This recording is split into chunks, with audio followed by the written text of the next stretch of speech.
Here, this will serve as a good spot to cross over. Arlecchino, hold up a second. Since you brought us all this way, would you mind telling us what you've got planned? We still haven't got the slightest idea what's going on here. And if even Columbina doesn't know where the iridescent moon's marrow is, how do you? Simple. Because I am an inheritor of the royal bloodline of the Crimson Moon, and one of the last surviving embers of the Two Worlds' flames. Huh? Are you serious? Isn't you're a descendant of that Crimson Moon dynasty we were just talking about? The one from ancient Conria? Your surprise is understandable. I was also taken aback when I first learned of it. But the more I thought about it, the more I realized the signs had been there all along. When I was young, I discovered I could wield a very special kind of fire.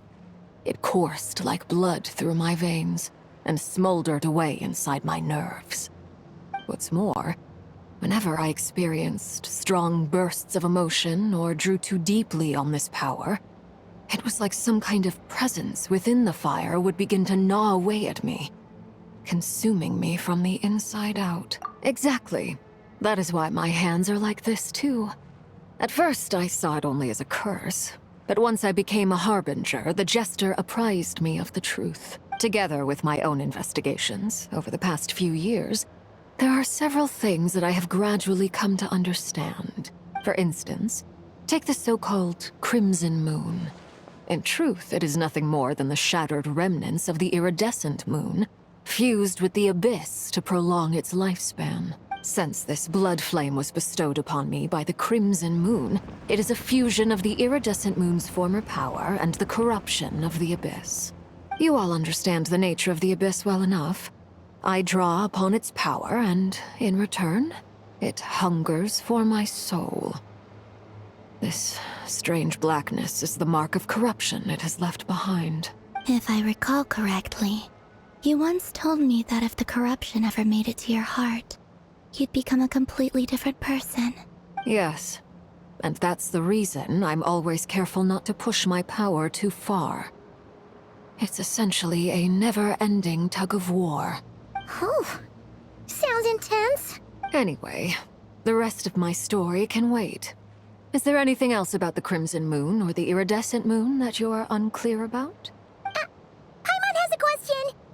So, the Crimson Moon that the Carians used to worship was actually the iridescent moon, right?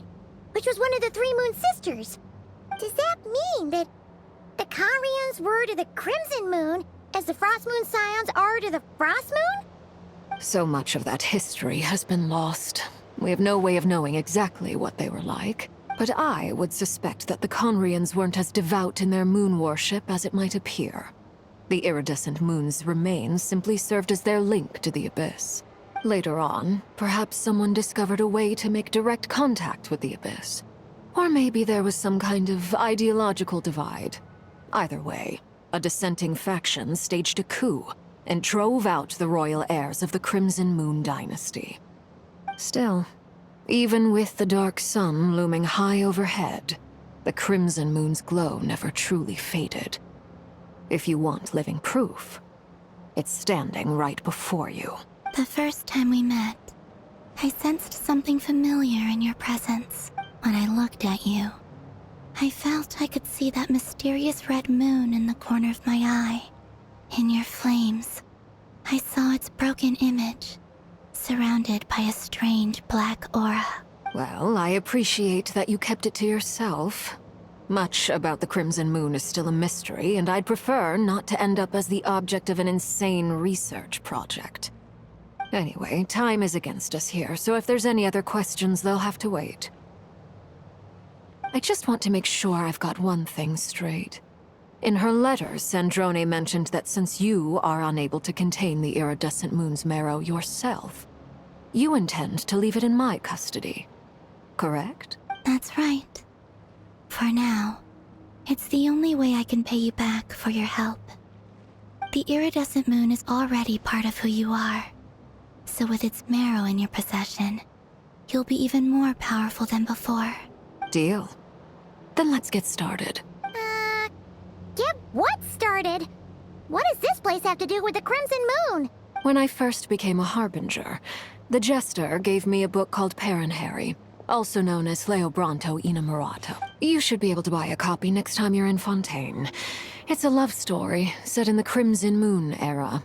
But setting aside the tangled romances of its characters, it also records a few interesting details. In the Crimson Moon era, or so the story goes, there was an orphanage that received children from beyond the bounds of this world, and subjected them to a peculiar induction ceremony. For real? And what kind of induction ceremony? The Crimson Moon sages looked beyond this world for beings with powers that surpassed the gods. But fearing they might lose control, they subjected these children to a process of refinement. They made these children crawl up a fireplace and kept asking them, "Have you died? Did you see it?" Until they finally admitted to having died and seen a crimson moon. The adults embraced the children who passed the ritual, telling them, "Within the fireplace, you have traversed the flames between two worlds. Here and now, you are born anew." The book leaves much unsaid, but I suspect that this was their way of branding the children they had enrolled, leaving an indelible mark upon them so that they would forever live in the Crimson Moon's light. That explains why I can't sense the Crimson Moon's marrow in this world. It makes sense that it would be sealed in a special space that can only be accessed temporarily through some kind of ritual. But there's no fireplace here. Do you see a chimney anywhere? Oh, are we supposed to build it ourselves? That won't be necessary. The fireplace is purely symbolic. The key to the ritual is crossing the flames between two worlds. In other words, the flames that burn within me. Those burned away by such flames leave behind a kind of ghostly afterimage in the world. In the days of Conria, people believed they could be used to bridge the gap between the two worlds of life and death. In short, I can open a passage to that space for you. The catch is I'll need to stay on this side to keep the passage open, so I won't be able to come with you. Once you're inside, you'll have to find your own way. Very well. Then I'll open it up. Traveler, spare me a little more moonlight if you would. I may need it.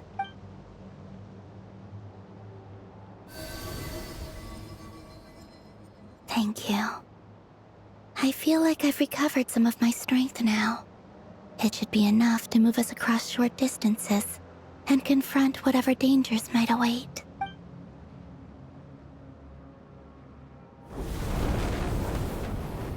Mistress of the seven hues of ages past, great mother of the present, crimson-clad sovereign of the two realms, by fire severed, by fire renewed, I offer myself now and beseech your descent.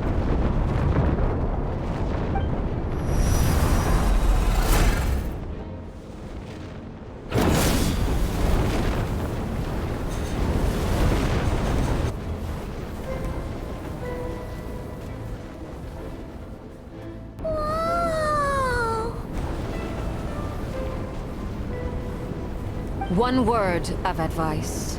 As you're crossing over, no matter what voices you hear, do not answer. Got it. I sense a sinister gloom inside, but also the familiar light of the moon. I feel that I am about to meet an old friend who has changed beyond all recognition. All right, let's go.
the abyss? It's practically filled the entire place. What now? What a tragic sight. Fragments of your broken body, seized by the abyss, and hung up aloft like mummified remains. Iridescent moon. Was this truly what you wished for? Careful. There's something spooky about this place. Feels like something is lurking in the fog. Paimon's right behind you. Whatever you do, don't run off without her.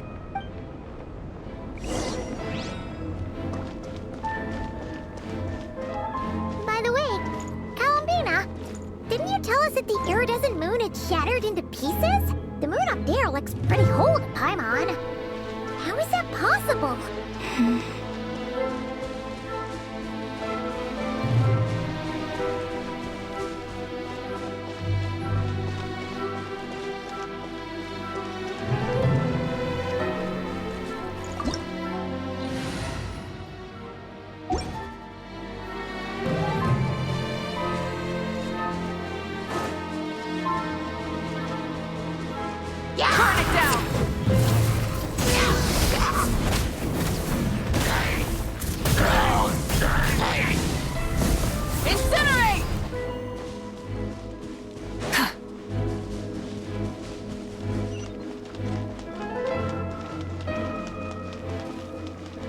Just like I thought.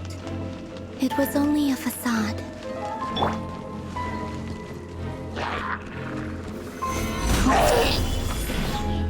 Order guide you.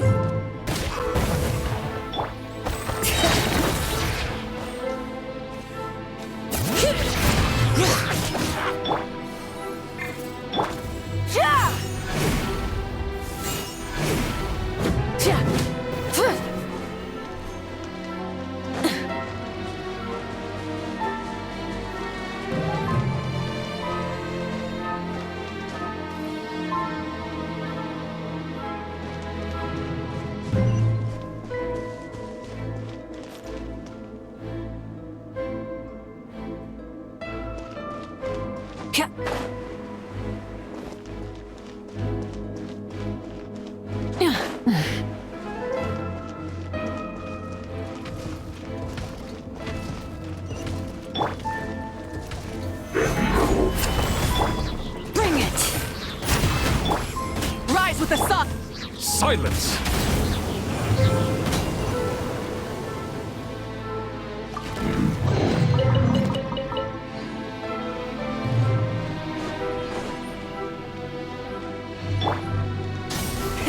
Rev the engines!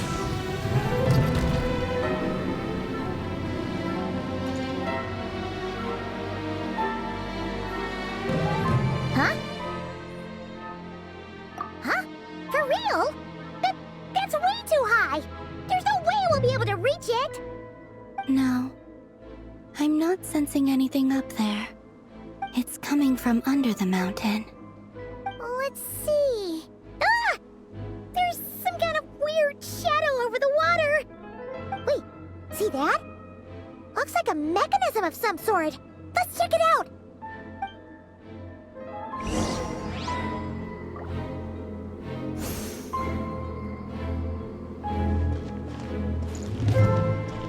Light it up!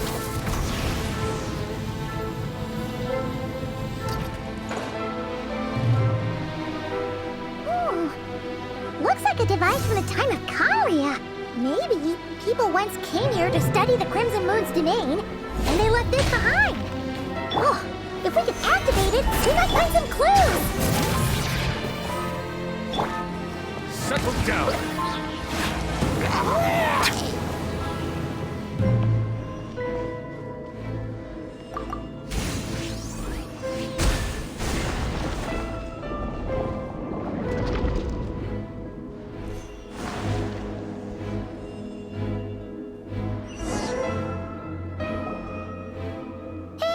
Look at that! Now that the mechanism's running, the shadow in the water looks different. Do you think these mechanisms might be the key to unlocking the secret? Let's try to find more of them! Felindis, we'll leave the rest of the research in your hands. We'll be heading back now. I hope this isn't ruining date night. Ugh. Mind your own business. Just leave me some snacks on the table. Felindis? Is that Rear's girlfriend? How come we're hearing her voice here? Oh yeah. So, do you think she was studying this strange space all along? The Abyss has made this space extremely unstable. Maybe that's why some of the things she said and did were preserved here. Like echoes. Or after images.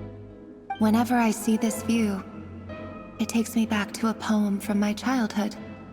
Waning moon, oh lifeless damsel, weeping on the mountain crest. For me, of all people, to be here investigating the mysteries of the Crimson Moon space. Is it a coincidence? Or something more?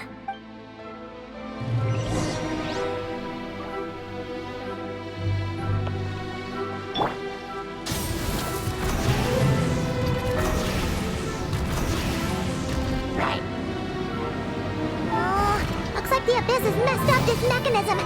We need to find a way to get it working again. Let's see if there are any other devices nearby.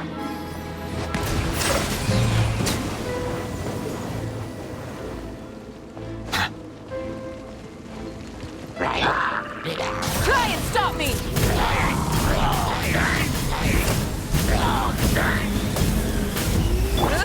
Settle down!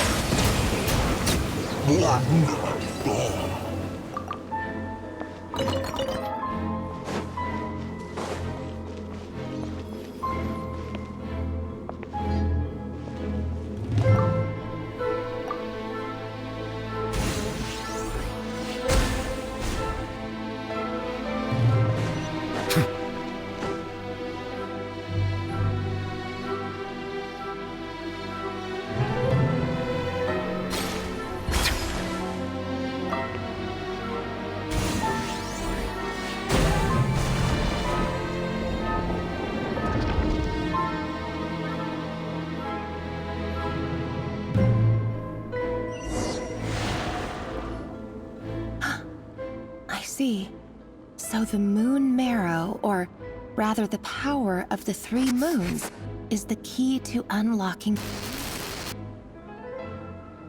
If it really does exist, then maybe this madness can finally be put to an end.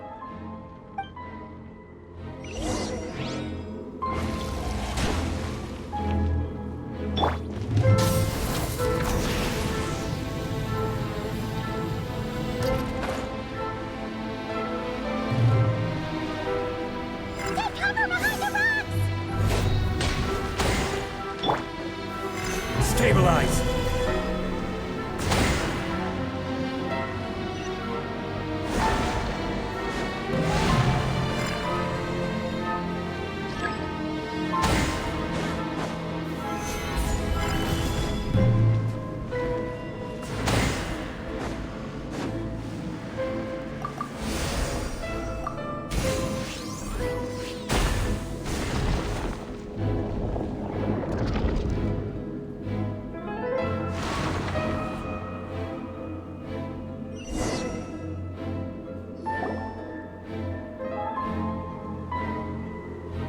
With the Abyss inhibitors in place, I should be able to access the chamber with the moon marrow.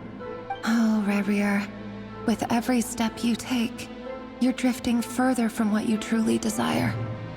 But you're not the root of the problem. Ever since that outsider set foot in Conria, the Vinster King has sunken deeper into madness. If only I could get my hands on that outsider.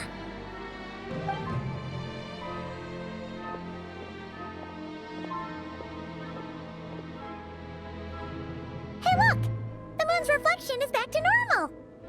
Felindis' voice mentioned a chamber with the moon marrow. Do you think maybe it's hidden in the moon's reflection? It must be. For within it, I sense the fragile aura of a dying soul.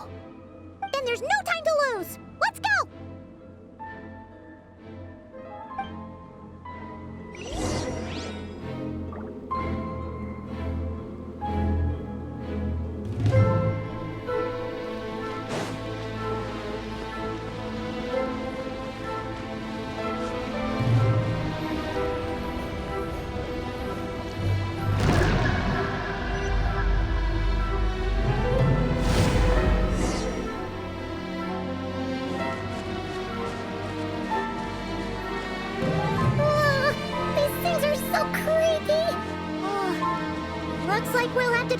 them if we want to get to the iridescent moon's marrow.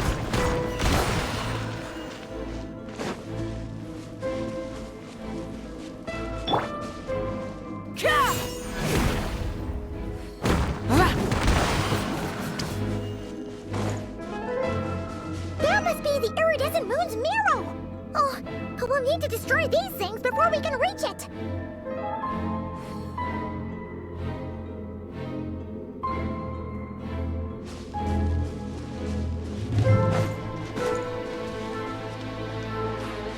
Burn it down!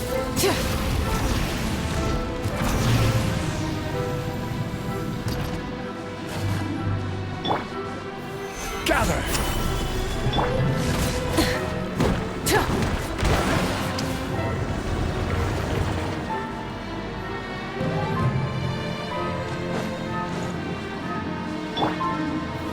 Stabilize! Hang in there! We're so close!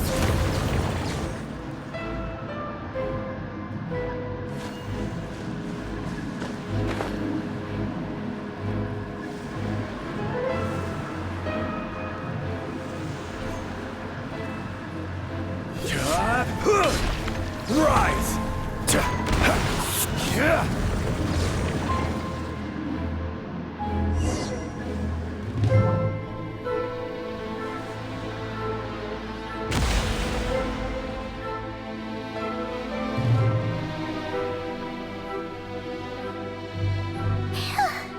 We finally did it! The iridescent moon's marrow, still burning away like an undying flame, yet now contaminated by the abyss. It has taken on a new form entirely. If we can purify the abyssal power within, we should be able to obtain its untainted essence.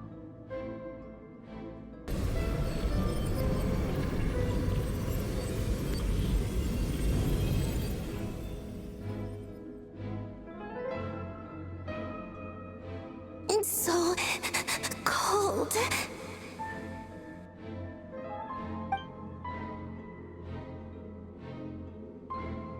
Is it you? Are you here? Huh? Are you talking to us? At long last, I can see you once more. Our fates have crossed, and I am finally free. I'm sorry, I lied to you. Even knowing what was to come, I still couldn't let go of the fear in my heart as death drew near. The moment the moon shattered, my body began to split apart piece by piece. Like I was being cut into pieces by 1,000 blunt blades. My thoughts scattered as the cold crept in. But I could not bear to fade away like that. Tell me, what was it that brought you to us all that time ago? If only I had possessed your courage, then I might have been spared this torment more painful than death. You look so puzzled. That's how I felt too when I first saw you. But trust me when I say that everything happens for a reason. Farewell, Hypo.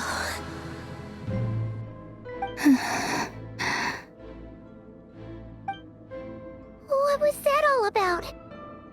Was that the goddess of the iridescent moon?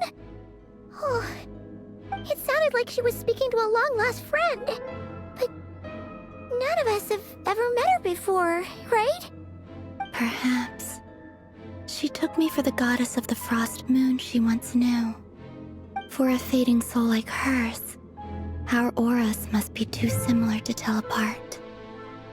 But anyway, we've got the iridescent moon's marrow now. That should help you regain your strength, right? Alright, time to leave this place and meet back up with Arlecchino. Let's go!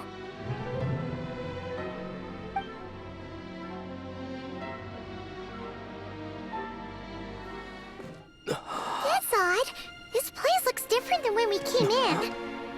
Waning moon, Huh? oh lifeless damsel.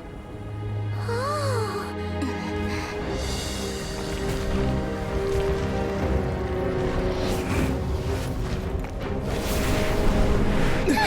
Hurry! The place is collapsing! It wants to trap us here. Who's it? The Abyss?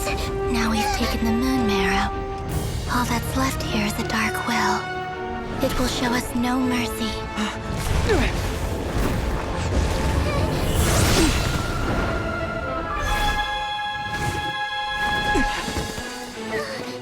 Give it back! The crimson moons! My marrow! My heart!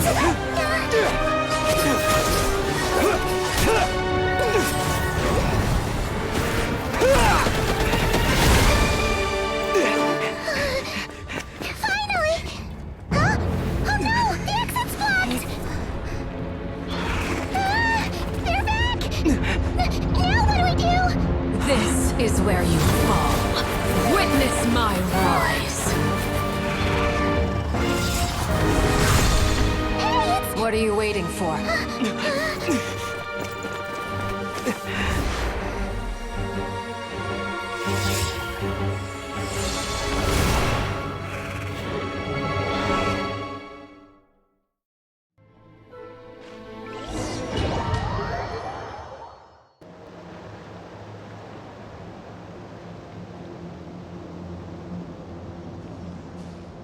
Oh, we made it! Was that you, Arlecchino? Did you save us? Wait, your hands! They're... Oh, this? Don't worry. It's a small price to pay.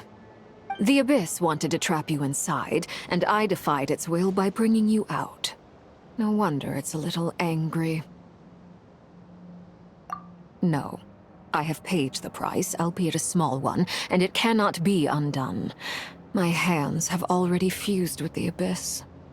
Purification would simply destroy whatever's left of them. But surely... Oh, we're so sorry, Arlecchino. Paimon can't believe you'd make a sacrifice like this for us. As much as I'd like to call it a favor, the truth is I was simply holding up my end of the deal. Well, Columbina. Yes, you did your part. And as promised, I will leave the iridescent moon's marrow in your care. From this day forth, may the two worlds' flames burn ever more brightly.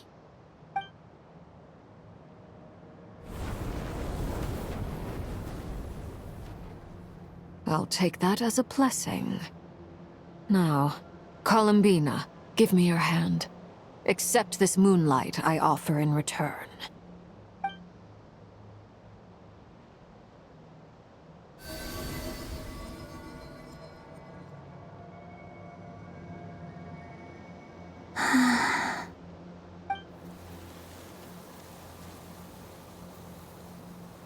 Feeling stronger?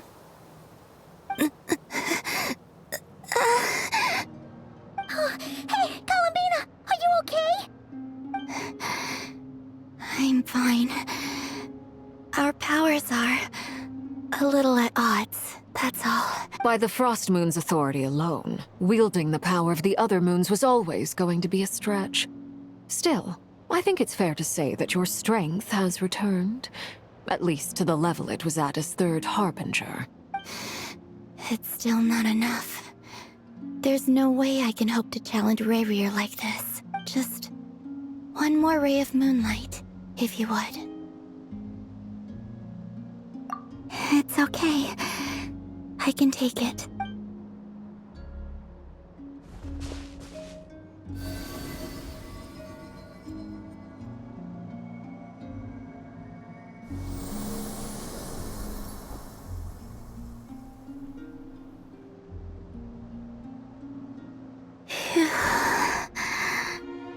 How about now?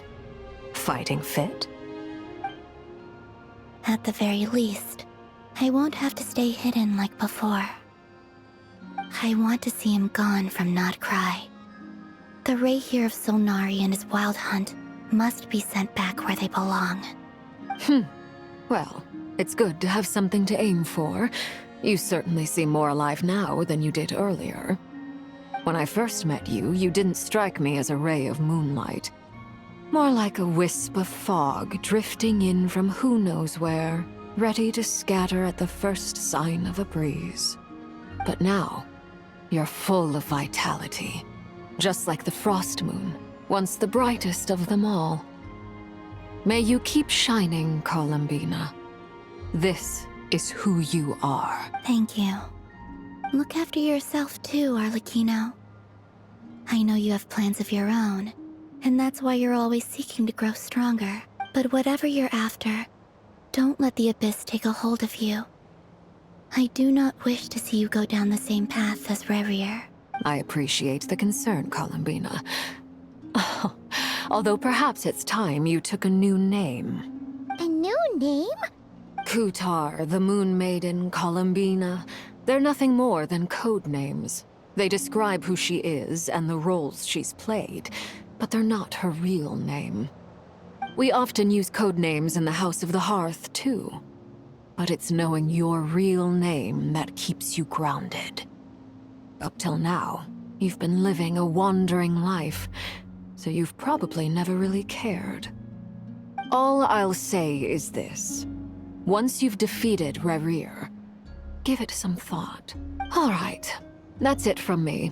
I'll get you back safely first, then go meet up with Sandrone. You're the best! I appreciate the gesture. It speaks to your good character. Anyway, let's get going. There are more urgent things to do right now than trade compliments.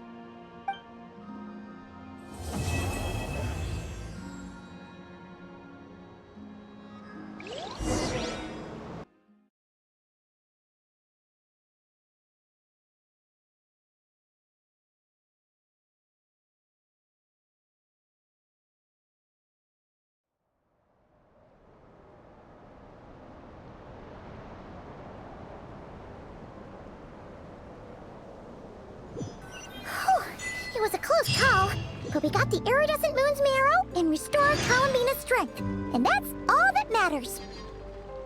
In other words, mission accomplished. Paimon wonders how everyone else is doing.